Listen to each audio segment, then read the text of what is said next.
મારે ડે 6 માટે એક વાત કહેવી છે કે તમે એ ના જુઓ કે કેટલું દૂર છે, પણ એ જુઓ કેટલા દૂર આપણે આવી ગયા છીએ.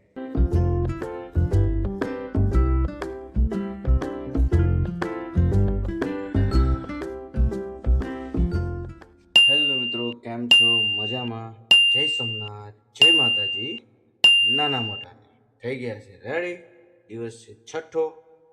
ચલો મિત્રો, શરૂ કરીએ આજનો ચેલેન્જ. Day 6 5 kilometre challenge. મને મારી જાત વિશે ઘણું બધું શીખવા મળ્યું મિત્રો, કે confidence, struggle, strength, motivations, continuously આ બધું આપણે જે કરીએ છીએ ખરેખર કામ આવે છે. શરૂઆતમાં મન થાકી જતું હતું.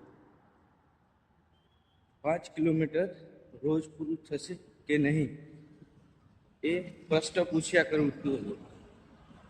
પણ આજે છઠ્ઠા દિવસે મને ખબર પડી, જો નિર્ણય સાચો હોય તો રસ્તો આપોઆપ બની જતો હોય છે. તમે જોઈ શકો છો, આજે છઠ્ઠો દિવસ છે મારો 5 કિલોમીટર વોકિંગ અને રનિંગનો. તો કમ્પ્લીટલી આજે હું એનર્જી ફીલ કરી રહ્યો છું. લોકોને એવું લાગે છે કે ચેન્જ એકદમથી ઓવરનાઇટ આવે છે, પણ સાચું તો એ છે ચેન્જ અંદરથી સ્લોલી શરૂ થાય છે.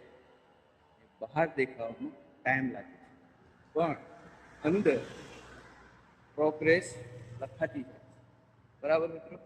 હા, આજે પણ થાક લાગે છે, પગ બહુ જ ભારે લાગે છે, બોડી કહે છે રોકાઈ જાય, હાર્ટ કહે છે કે ડે 6 સુધી તું પહોંચ્યો છે તો હવે અટકવાનું થતું નથી. બરાબર? સ્લોલી પણ પ્રોગ્રેસ ચાલુ રાખવાની છે. આપણે જરૂરથી 31 ડે આપણે આપણો ગોલ અચીવ કરવાનો છે. જય સ્વામી. અને આજના 5 કિલોમીટર પૂરા કરી છે. Not for looks, not for slow, but for myself. ઠીક છે મિત્રો?